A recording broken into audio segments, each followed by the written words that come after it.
Hello, welcome to Psalm Sense. I'm your host, Rachel K. Ng, and today we are joined once again by the absolutely amazing Varanis Ridari.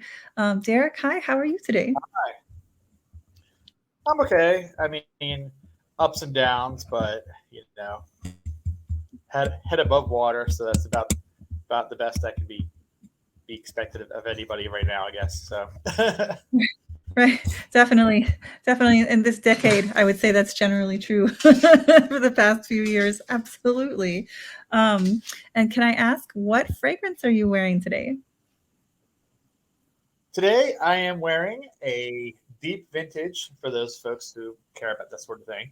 I'm wearing a deep vintage bottle of British Sterling by the original manufacturer, Spidell Textron, originally released in 1965. I'm not saying my bottle is year one, so it may not be a 65 bottle, but it is definitely in that first production run, which could have been a couple of years. I'm not sure. Things were different back then. They didn't do batches necessarily like they do now. So yeah, it's Spidell Textron British Sterling has a bit of an interesting story. I don't want to take up the whole video talking about it. So the Cliff Notes version is Spidell Textron, or just Spidell for most people.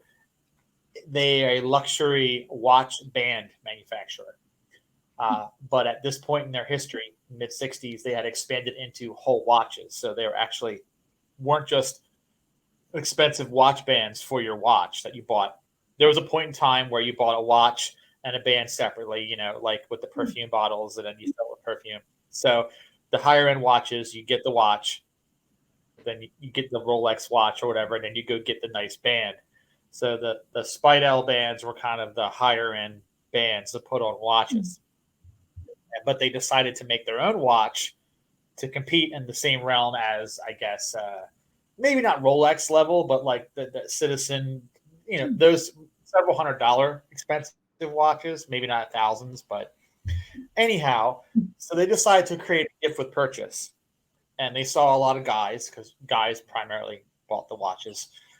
They saw cologne as an easy gift with purchase. So for a while, when British Sterling first launched in '65, you could only get it when you went to an authorized Spidell Textron dealer and picked up your watch, the watch band, and then you got the British Sterling cologne with it. But of course, the popularity of the cologne reached the point where they began to sell the cologne at retail by itself. But going to a jewelry store for cologne is kind of weird, right? So then it Right. turned up in Macy's and Bloomingdale's and Bon-Tons and all those department stores back in that era. And then before long, it moved from that higher end designerish space down to the drugstore slash high street space when it MEM, makers of English leather, MEM decided to effectively purchase the rights to produce the fragrance for Spidal Textron, and then they start selling it in all of your Woolworths and your Rite Aids and other. So it eventually just did the gradual down market move. But what makes this fragrance, for me, why I like it, is it's one of the very earliest examples of a true aromatic fougere, because a lot of fougères were powdery and very vanilla heavy. Think Canoe, think Brut, think the original Fougere Royale, et cetera, et cetera. But British Sterling had a whole lot of patchouli and oak moss and leather compounds and isobutylquinoline slash pyrrolone, stuff like that in it. And that wasn't super common for a Fougere in the 60s. But the success of that fragrance led us down the path of Sarah Irish Mousse, and then Paca Rabanne Pour Homme, and all those really green fougères in the 70s. So British Sterling was kind of the first, or the prototype, I guess, of that style. So That's that's amazing. why it's good. Yeah. So I've never tried that fragrance, and I would love to one day. It sounds fantastic, and we are going to be. I think my guess is we are going to be talking a lot about aromatic fougères today. And speaking of, I sprayed on. I've actually have like a bunch of different fragrances. I'm testing stuff, so I have a bunch of like different patches on today. But something I sprayed on just a little while ago is kind of this classic. I'm sure you know it. Is a gray flannel Joffrey Bean. I have a little vintage EDT, right? And Mhm. so yeah, one of the several fragrances that I've sprayed on today. Um, so yeah. I don't know if that will qualify as a fougere necessarily because it's very heavy on violet leaf, Mm-mm. and it's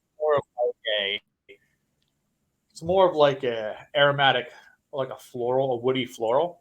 Doesn't really have a nice, neat genre that it falls into, Interesting. but yeah, it's interesting fragrance. It's one of the first very prominent violet fragrances that I've ever smelled for men. So, Yeah. Yeah, and the reason I threw a little on is that I was doing a little bit of research into kind of our first big topic, which is dihydromyrcenol. This is kind of a fresh, woody, with a metallic tinged aroma chemical that became really right. popular in the 80s, right?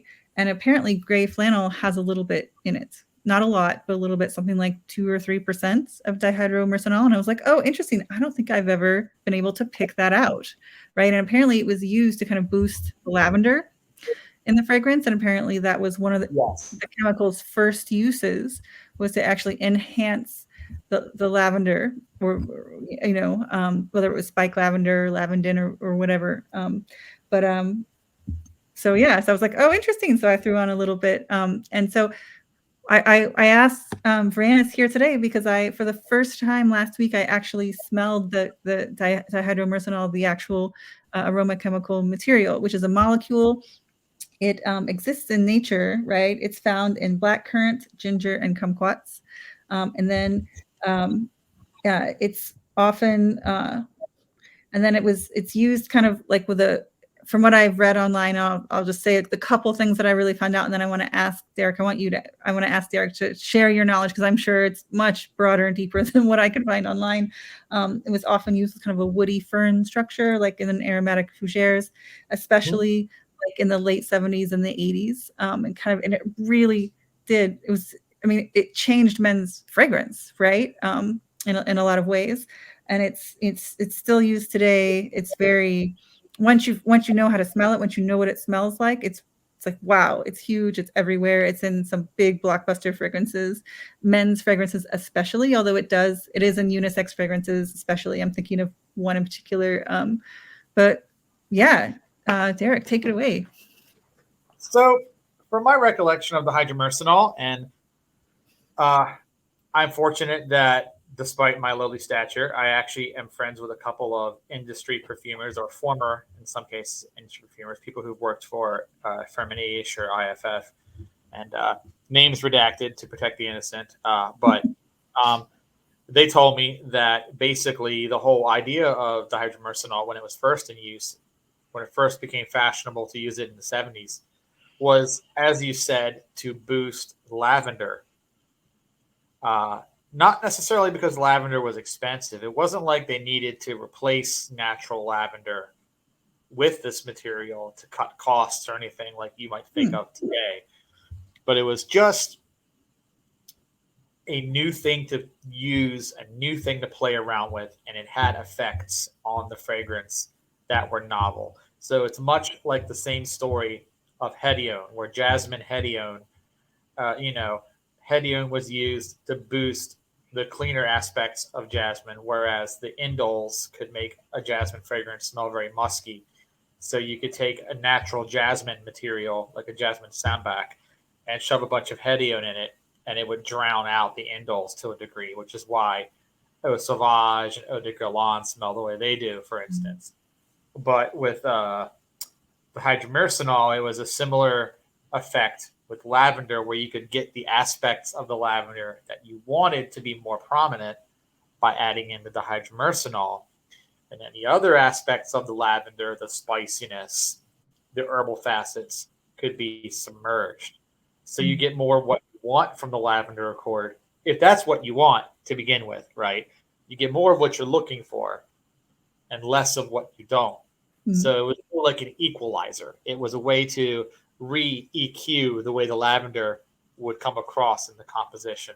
And the earliest examples of it being used in that manner are actually stuff like the aforementioned Sir Irish Moose, or Moss, however you pronounce the two O's, the German aftershave. And then, of course, most famously, Paco Rabanne Pour Homme, which was very heavily patterned after that German aftershave. And the soap that everyone knows, Irish Spring, which was originally Irishish Fruling, was a German soap. Then it came to the United States in '74, I believe. Anyhow, in all those applications, the dihydromyrcenol was dosed very low, like you said, 2%, 3%, to kind of make well, for lack of a better descriptor, a soapier lavender, a lavender that was cleaner and more sheer, more filmy, like popping bubbles in a bubble bath kind of smell. And then once we get further into the 70s, we are coming up on fragrances like Azzaro Pour Homme from 78. And the dihydromyrcenol was paired with another material called dimetol. And dimetol is a citrus extender in much the same way that dihydromyrcenol is a lavender extender. And the two of those work together to create part of the accord that's in Azzaro. And then after that, it just becomes a matter of dosing it higher and higher and higher just to see what happens, right? Like, let's see what happens if we continue to push this material. Same thing with Hedione, same thing with a bunch of other materials. Keep dosing it higher. Kalone had the same effect. Let's keep dosing it higher. Let's see what it does. So the next highest use would be Drakkar Noir from 82, which had somewhere I want to say 40% of the formula. Wow. Dihydromyrcenol.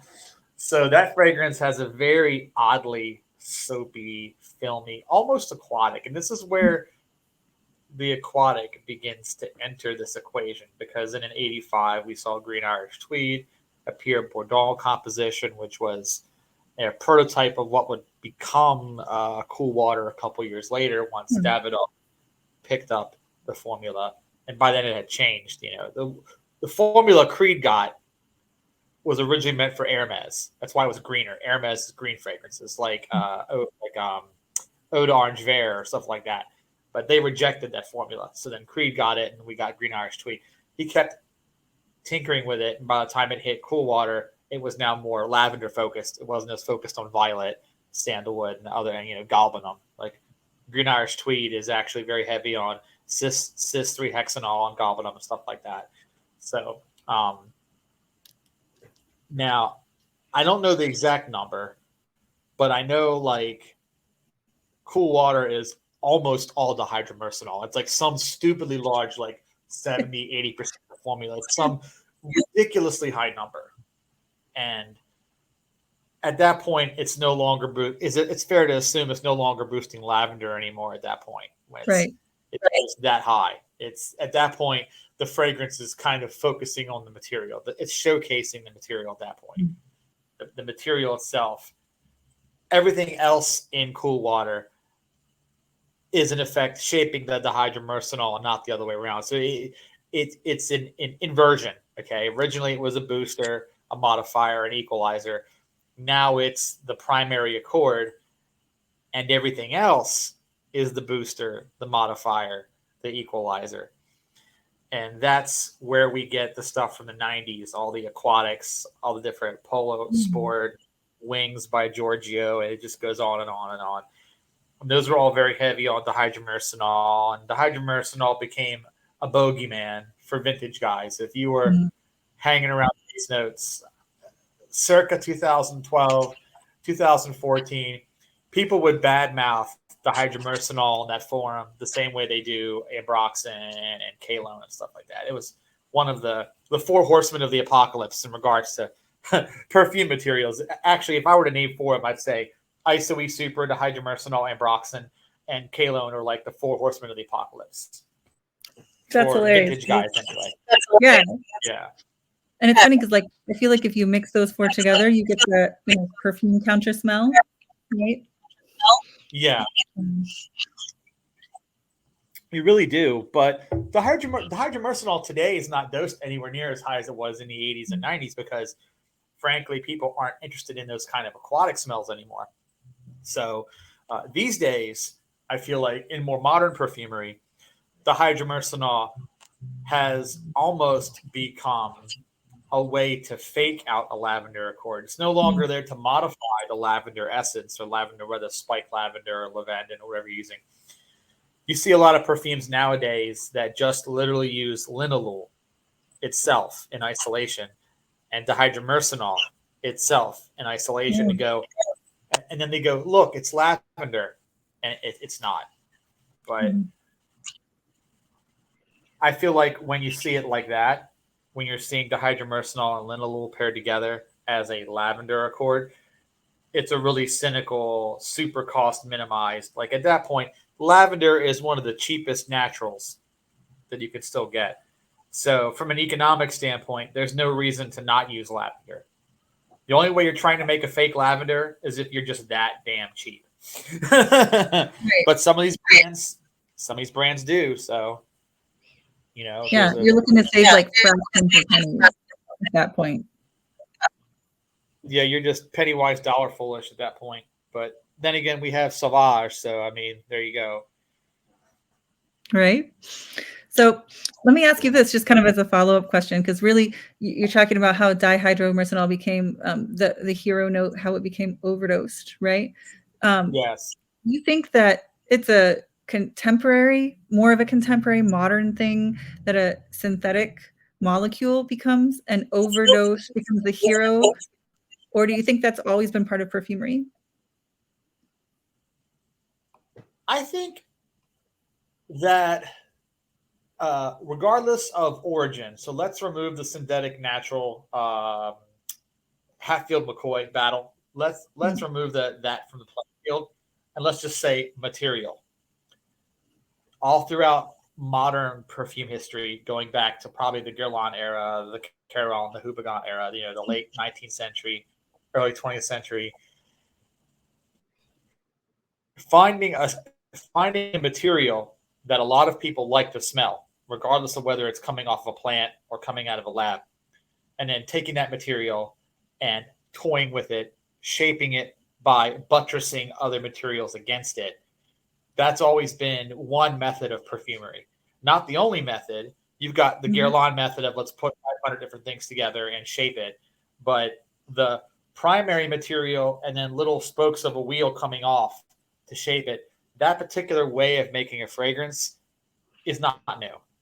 It's just now we're doing it versus the old days of big glob of talk or big glob of some animalic musk, big glob of anything like that back then, you know, orris butter, big glob of something.